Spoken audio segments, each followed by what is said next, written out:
All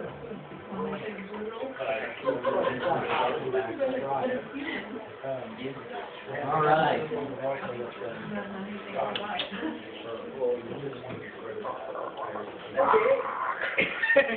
Hold on, I gotta take a picture of that. Wait a minute. All right, the next I have to take a picture of that. slideshow is up.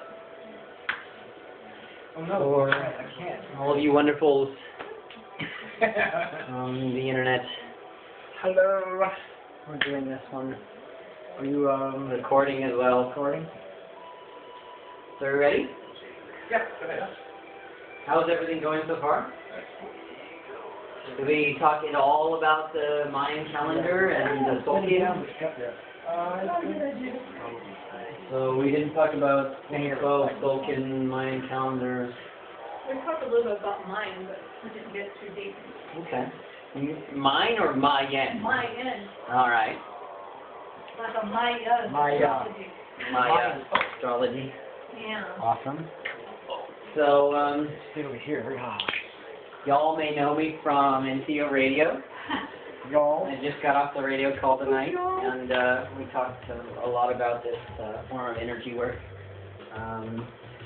put on by Lorraine Delire, and it's a type of vibrational energy medicine. I'm going to get more and more into the subject of energy medicine as we go on in the slideshow. We talk about shamanism.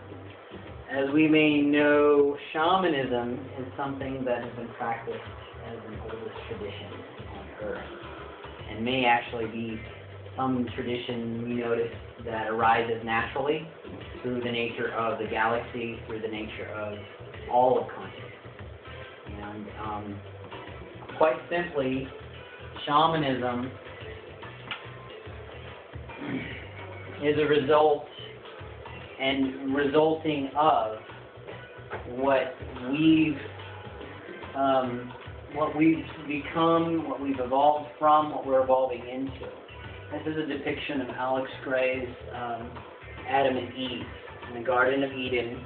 You can see there's the snake and the tree of knowledge of good and evil. A great depiction. Alex Gray does a really wonderful job. Notice right down here, they have Amanita muscaria mushrooms.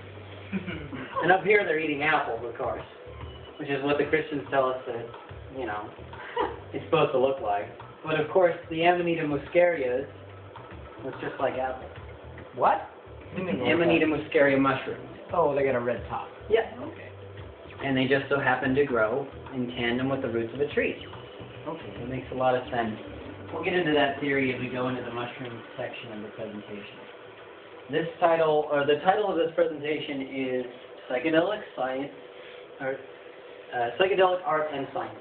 So we will talk a little bit about the different types of psychedelics that occur naturally. As we see, you've got peyote, cannabis, morning glories, belladonnas, the scopolamine, the solanaceae family nightshades. We have the fungi, the psychoactive fungi. There's the Mexican ones, the blue mushrooms. We'll refer to them as blue mushrooms because that's the staining color of their chemicals. And the red mushrooms, which are the fly agarics or the Amanita muscaria mushrooms. It doesn't really show it here, but ayahuasca is what we'll talk about as we move closer to 2012 and kind of come into this shamanic alignment with the end of the Mayan calendar, which isn't really the end of time, but some people are calling it that. We're noticing that it's more of the end of an era and the end of the age. The Mayans' creation date, which I knew the year of, I think it was like, it's something like 2,600 years back, or even more than that. Maybe there's an extra zero, 26,000 years back. So it's a long age. And in the beginning, they described how the original peoples were made out of different substances. We are considered to be made out of the most highly evolved substance that which the gods crafted us out of, with corn. It's funny that at the end of the age that we're in, that the Mayans predicted, the end of 2012, corn is the #1 product of consumption by westernized, industrialized nations. So we are the people of the corn. And the first, yeah. I mean, and a lot of our animals, if you eat animals, are fed corn. A lot of our fish are fed corn. Because it makes them fat. So, we have the age of the people of the corn. That's what we're living in. Not the children of the corn. Not the children of the corn. Talking about the movie that scared us. Even though, I would say that some of the visionary experiences, besides this one of this artist, very, very similar to Children of the Corn, the glowing eyes and such and such.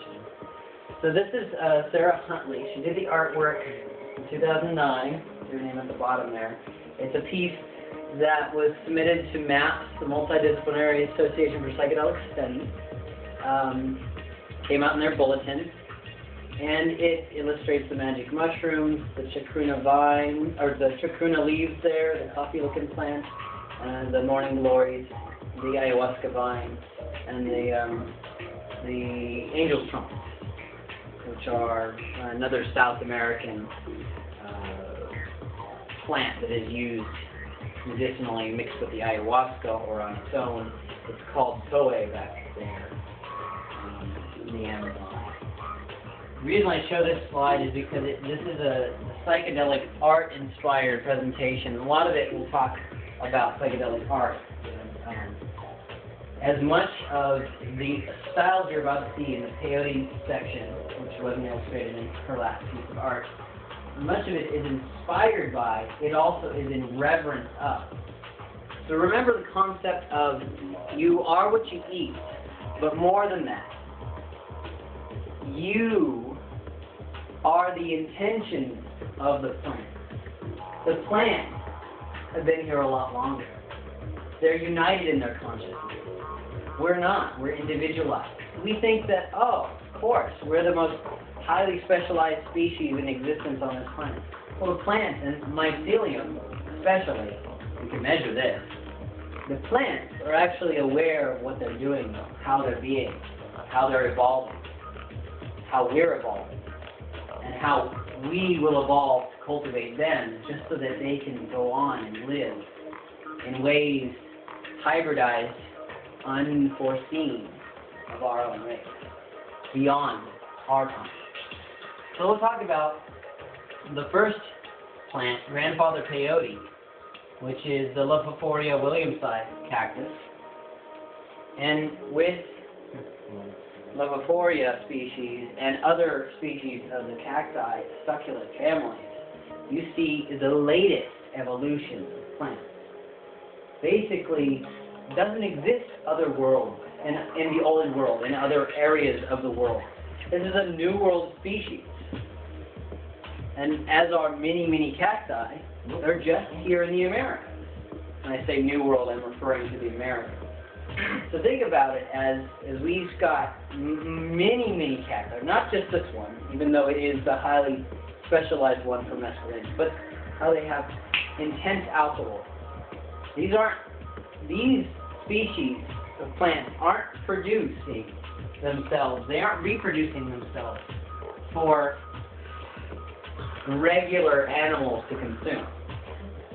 They aren't producing themselves for animals to consume at all. In fact, most of the alkaloids are to distract most animals.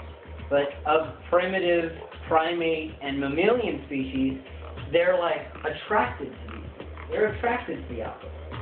And so these plants and many of the other plants in this presentation you'll see are attracting us, wanting us, needing us. In many ways, they're cultivating us. They're controlling us. They're propagating us. They are the original deities. You can see there's mandalas in these. It's just a few specimens, and then we'll go to the artwork. I have a story for you later. Okay. Beautiful. Scaly flowers. I want to build their scaly flowers. Okay. Don't say no to a pregnant lady. Not if you want to lose. Okay. So look at, as we start to evolve, and the Huichol Indians make this style of art. It's a Huichol yarn art. This is made with yarn. You see a lot of imagery down here that looks like the peyote plant. Some up here, that's the peyote plant, the button. But we have, once again, that symbol of the phoenix or even the eagle and the serpent. And what do we always see on the Mexican flag? It's really funny. No one notices this. It's right in front of us. It's that bird with a serpent sitting on a cactus, and the reason why it's on there is because supposedly the magical Aztec city, and conquistadors agree, was founded where the bird, the cactus, and the serpent all hung out together. It's all here. It's just a form of primitive deity worship in the form of a plant. Another Huichol. This is beadwork. Very elaborate. To call these cultures primitive would be foolish. More beadwork. Once again, the symbol of flower. In every culture, we're using flowers as symbols of blossoming enlightenment. Was that other one like a sculpture? Yes. Yeah, they actually make it out of beeswax. They sculpt things and then take bead by hand and place them on the wax and make full things. Amazing. Here is the sacred peyote. You can see the top of the cactus. It's a spineless cactus. It's evolved in a way that does no longer require spines. You see, almost every other cactus has spines. Does that make it a succulent? No. It's qualified as a cactus. The reason is it doesn't need spines anymore because it is the highest contained alkaloid content to dry weight of any psychedelic naturally occurring plant. So this is the epitome of evolution in the plant world when it comes to bringing us closer to God, bringing God within, evolving our consciousness and evolving with it in tandem in community. See the roots of the peyote. The other quality of the artwork and the plant itself, and as you'll see in ayahuasca and a lot of other plant species, ayahuasca vine, referring to the Banisteriopsis caapi vine, is that you can just cut and clone and cultivate. And with cactus, it is the most simplest process to cut, clone, and reproduce. It's very few and far between the peyotes actually leaf and bear seed. Serpent. Another aspect of the art, another aspect of the self. This reminds us up here, and the serpents remind us up here, of the system that we have within. It's not just about the serpent as an exterior symbol. It's about the digestive tract, the intestines, the long esophagus, the fact that we have a belly, the head of a snake, our spine, tailbone, the rattle. Remind yourself that it was a snake that tempted Eve. It was a snake that taught her about enlightenment. It was her digestive tract. Another beautiful one. Talking about the deer imagery, one thing we have the phoenix, the firebird, the hawk, the noble of the bird, the deer, the antlers, a symbol of opening the crown chakra, appears quite often. In fact, the peyote itself is referred to as the tracks of the little deer, or even sometimes the deer itself. And they perform a deer hunt ceremony to depict the peyote. Says your battery's getting low. Oh. 15% or less remaining. Thank you for letting me know. Mm-hmm. So another result of having the highest alkaloid content and a dense alkaloid content in general is the purging, getting well, the throwing up, if you will, of a substance that you shouldn't really be taking. You somehow evolved to a space of knowing better than, oh well, it's not going to kill me, it's just going to make me throw up. You cannot take enough peyote to kill yourself. You just throw up. Same thing with ayahuasca. There's been no reported deaths on these things. Maybe in a ceremony, like a sweat lodge, or something like that. There's been reported deaths. From heat, yeah. Yes, but not from the plants themselves. We'll talk about that with cannabis as we get to it later. Beautiful rendition of psychedelic art to getting well, to throwing up. There it is. So they reenact oftentimes the deer hunt as the peyote itself branches like the antlers. It bubbles up, as you saw that. It kind of like forms a headrest on top of its one root structure. Also, they'll sometimes take a bow and an arrow when they're hunting peyote cactus and go on their sacred peyote hunts. And they'll aim true to the cactus they're picking. It's a symbol. Oh wow. It's a more modern art piece. The Native American church, as it sort of arose, and we'll see more in art, is the largest growing pan-Indian church in the world, meaning that there are more members of the Native American church than ever was intended. A few people intended to use peyote and sacred herbs in a sacred way, and all the North American species, pretty much all the North American Indians took out the Native American church. There's a chapter in just about every tribe of North American Indians. And it's not even North American indigenous, it's Mexican indigenous. Shows to go how strong a faith, a movement, a people, a conditioning of plants can be in a race. They know in the Native American church that this is evolutionary medicine. And thus was born the sacred rituals, where they sit in a teepee and they eat peyote, they sing their medicine song. It's been cited and researched to help with addiction, to help with alcoholism, to coming clean, to coming sober. It's helpful with changing an emotion around a situation, having addictive emotions, having poor habits. It's also a cure-all. Many Native Americans will use it if you get a cold. They'll use it if you get a snake bite. A lot of the psychoactive cacti is transporting you into that state of And by the way, alkaloids can cause permanent damage to your liver. Yes, in certain quantities and certain alkaloids.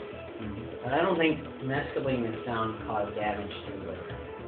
So, we'll debate it later. No, that's yeah. But good citation. And there's a lot of alkaloids out there. Yep. This is a beautiful piece. Each of these is done oftentimes with painstaking effort in different colored strings that originally were dyed naturally. So each of these was a representation of a plant, and the string took on the color of the plant or the flower. And then furthermore, it was often represented with a poem on the back, or a commemoration to the story that's being told here. Another thing, when you see oftentimes this deer, especially on two legs, it's more of the shamanic character than it is the actual animal. This is referencing a shaman or a healer, curandero, in the form of the deer.